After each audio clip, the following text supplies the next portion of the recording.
Hello, Narnach here. Welcome back to Grim Dawn. Beta build 31 has arrived, and it is the final build before the game officially is marked done, completed, out of early access. So, time to start a brand new series. If you have seen my previous playthrough, you might recognize this guy. This is our conjurer, who joined us all the way from beta build 27 through 30. We're gonna start a new character for beta 31. So this is gonna be the second last play. So let's do that. And we're gonna play a Nightblade. So this is a completely different playstyle. It's gonna be very much melee, in your face, up close and personal. And yeah, so beta 31, it's added a lot of new things to the game. Besides all the usual skill balance changes, itemization changes, it added an intro cinematic, which we're gonna watch in a few seconds. After that, all the main quest content has been voice acted, and it's actually done pretty well. So for now, just gonna be silent and let you enjoy this story. Here it goes.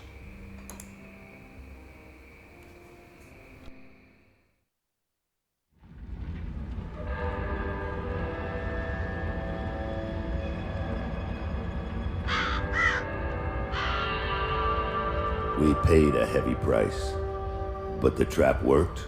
You seem surprised. It's been a while since we've had a win. How long will it hold? I've never entrapped a being like this. But the bonds hold, for now. How do we dispose of it?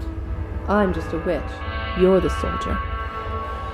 If it bleeds, I can kill it. How do you kill a spirit, though? If you kill the mortal vessel while it's bound, the spirit may perish within. If it escapes... It's listening to us. What are you?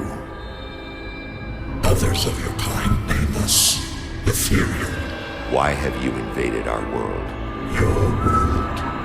We existed first, but were managed by your corrupt gods. Your part opened the way, and now we return to reclaim what by right should be ours. I've heard enough of this rubbish. Let's hang it.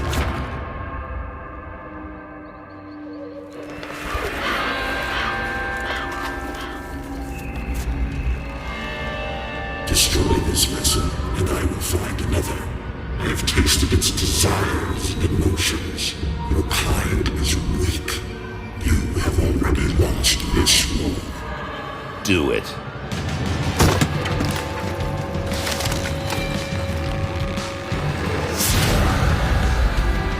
Captain! Cut him down! What? Are you mad? Better safe than sorry. The spirit has fled! This is a human now.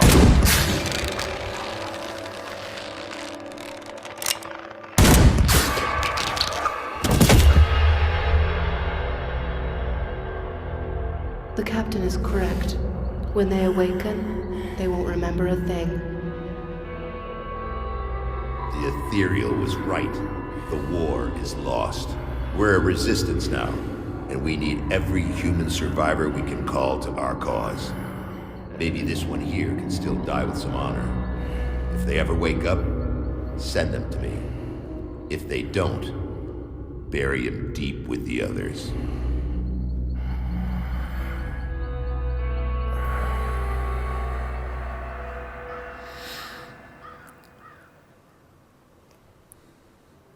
So I think they did a very nice job with that opening cinematic.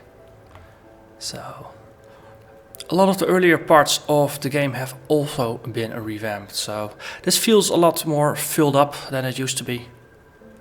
So I think they did a nice job with that. Still drawing breath, I see.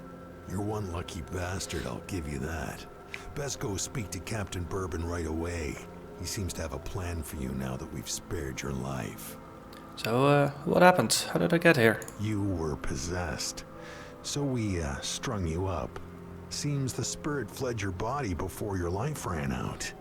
I'd have left you to hang, but the captain had other plans. He sees some purpose in you, and I'm not going to argue. Where can I find this captain then? Up the road, in the courtyard. Don't make me regret cutting you down. I'll be on my way then. It really is a nice experience to actually have the main story of the game told to me rather than having to narrate two sides of a dialogue myself. You're not looking too bad for someone just come back from the brink of death. You were taken, possessed by the same creatures that have been reanimating these zombies here. Normally I'd have burned you with the rest to be safe, but we've lost too many people to the dead. I need someone expendable, someone with nothing to lose but a lot to gain. Right now, you're that person. Prove your worth to me, and the survivors of Devil's Crossing may just welcome you. So, what do you want me to do? The bodies of the dead are rising again in some horrible unlife. Corpses don't just get up and move around on their own. Something is reanimating our deceased with ethereal energy. We have observed the dead for some time, and they appear to be flooding Lower Crossing from the burial hill, just beyond town. I want you to go to the burial hill, find whatever is controlling these abominations, and destroy it. So where can I find it? Through Lower Crossing. Once you've crossed the stream on the far side of town, there will be a beaten path leading up to Burial Hill. I know I'm asking a lot of you, but I'd be asking a lot of my people to welcome you with open arms too. Help us in our hour of need, and I will open Devil's Crossing to you. I'll find what's reanimating those corpses. Okay, so let's take our first steps. As a classless individual, right now we're just a very generic level 1 person who just arose from the dead. Or who was spared death, probably more technically accurate way to phrase that. Let's kill these undead, get some experience, and get on our way to actually discovering our calling as a Nightblade. So, Nightblades are shady, shifty individuals, as the name might suggest. They have a fascination with knives and daggers and pointy things and slicey things.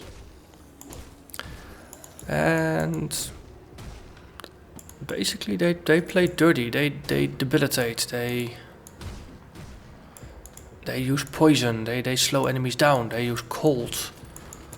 That works out pretty well for them, I have to say. That's it. So where... Oh, wait. There.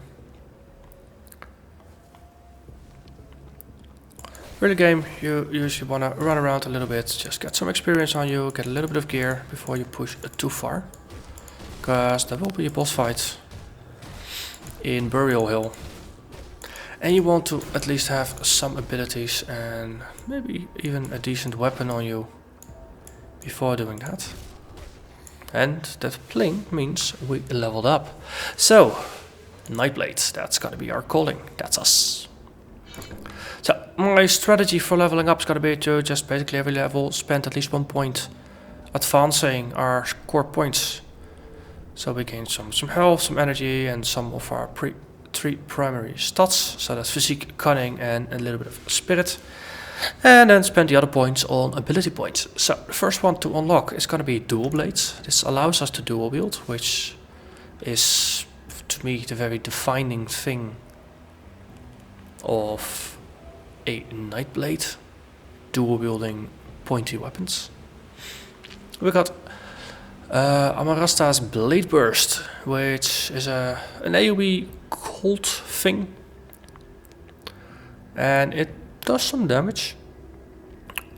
But the other thing that's also very useful is this Veil of Shadows, which is an aura that we can just equip like this and activate it, and we get this nice halo, and monsters nearby are now going to be slowed and have less offensive ability, so it will be harder for them to hit me, and also will be harder for them to crit me. both of which are actually rather useful defensive options. And with that, let's have a look. So we can't advance beyond there. We have a bridge over here.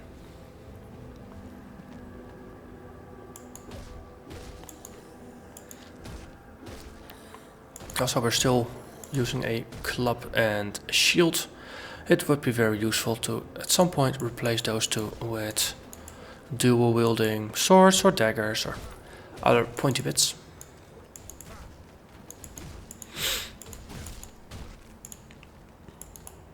Since that fits a bit better with what I'm going for.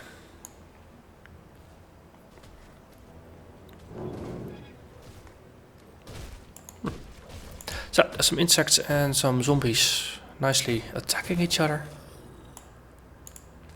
More guns. Seriously. They really have a fascination with guns here.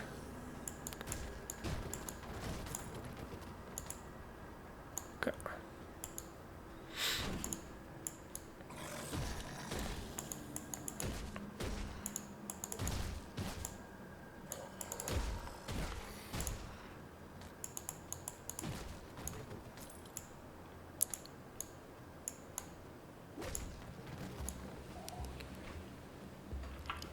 So as with my previous playthrough, I don't have a specific plan with what I'm gonna go for. I only have a rough idea, and I'll just fill in the details basically based on what I find and as things go, based on what I discover that's fun to play and what's not fun to play.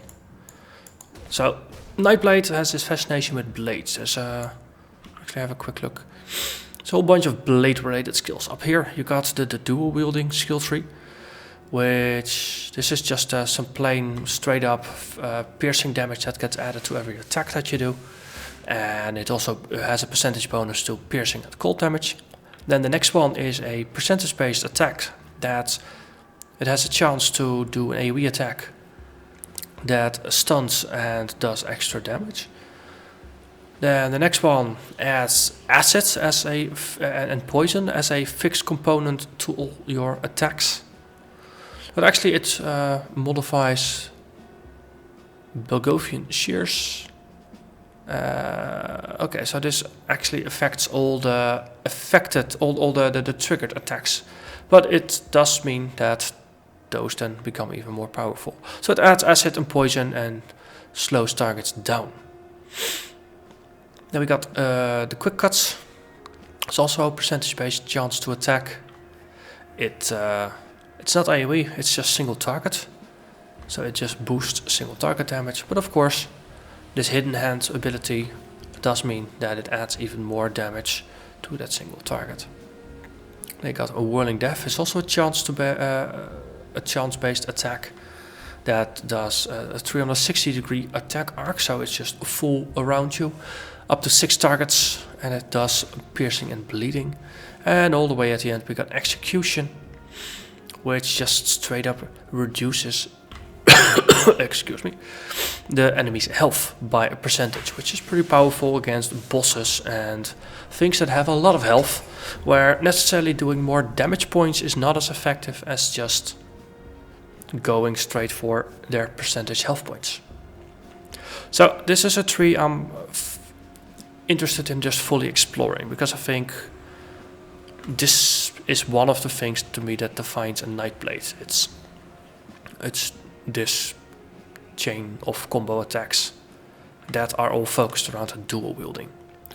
Then of course we got this Veil of Shadow. That's a very nice defensive aura that I'm really curious about. But also then next up you got a Blade Barrier and you got Blade Trap. I have never seen them, never used them, but I'm very curious to first see what they do. They really sound cool. They really evoke the idea of the Diablo 2 assassin, who also had a fascination with blade skills. So I really want to see what's up with that. Then you got some more Phantasm armor here, which is a really nice defensive bonus. Anatomy of Murder, do extra damage against humans.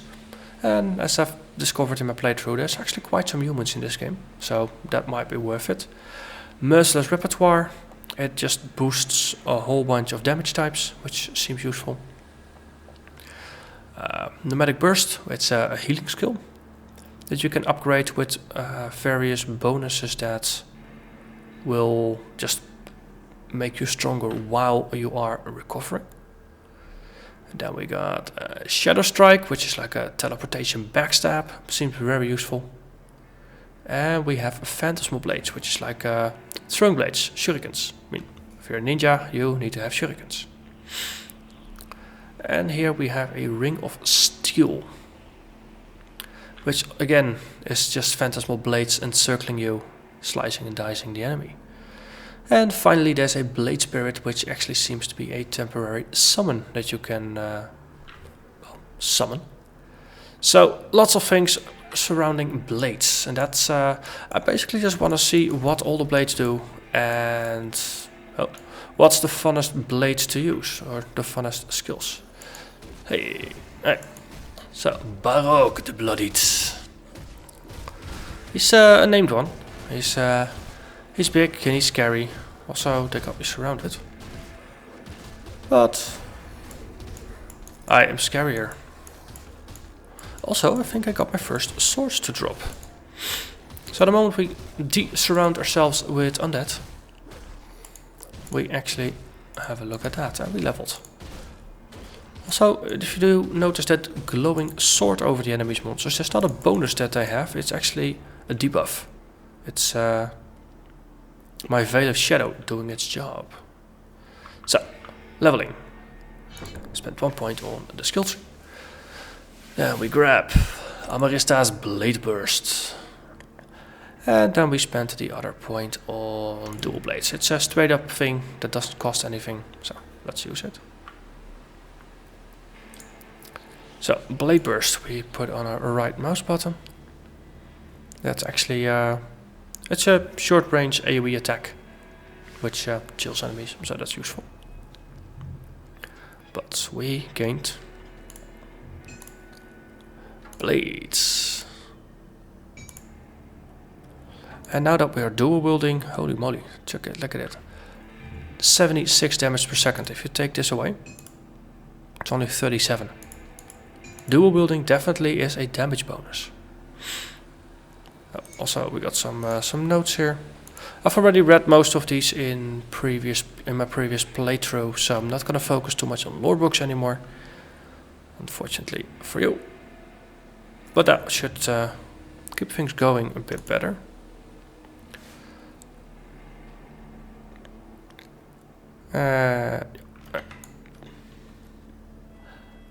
Let's go further. Let's see, is there a door here? Yeah, there's a door. The fact that I'm not reading the books doesn't mean I don't pick them up. I mean, they are worth valuable XP. So, my AoE frost skill, definitely useful. Book. So. Oh, we picked up a helm. Ooh, nice. Slowly getting up to speed with gear. Once we got some decent gear equipped, now we'll focus less on gear and looking at every little bitty thing that we encounter, because added gear is gonna be less important, and I'll set the loot filter to something a bit more sane for playing through. But until then, we're gonna look at most of the things that drop. Ooh, scrap. Scrap is good for you. It's useful for crafting, and it's also useful for one of the first quests that will actually send you after some scrap. And this is Burial Hill. Well, since we're here, you might as well ascend it. My inventory is full. Oh. My inventory is full. Okay, wow. Yeah, okay, I suppose that you do acquire quite some loot if you don't really have a lot of pockets to put things in. Later on in the game you get extra bags that are very useful for just getting rid of stuff. And just carrying more stuff along with you.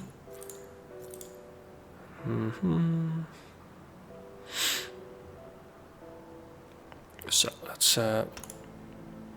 spend our points just to balancing them a bit between physique and cunning. Also, this is more armor, so we might as well keep that. This needs even more physique, which we don't have. Okay. And we are not gonna use guns, so we might as well keep it. This one, next level we can use it, so might as well stick to it. Is there a decent one-handed sword that we can buy?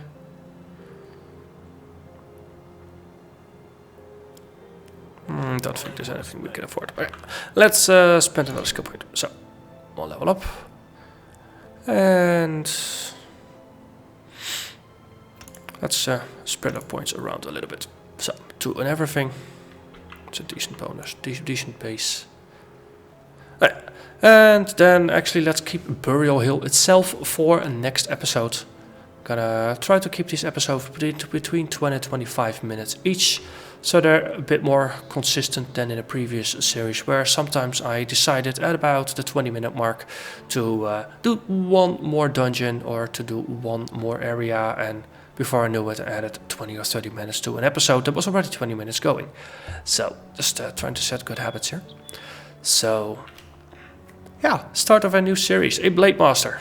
Well, Nightblade. Blade Master, I think, is the combination with a soldier. Haven't decided on a secondary class yet. I'm gonna go all out with the blade, with the Nightblade for now, and then we'll just see what will be nice to combine it with, if we even need a secondary class. That is. So yeah, hope you enjoyed this very first episode. I thank you very much for watching. And hope to see you again next time. Bye bye.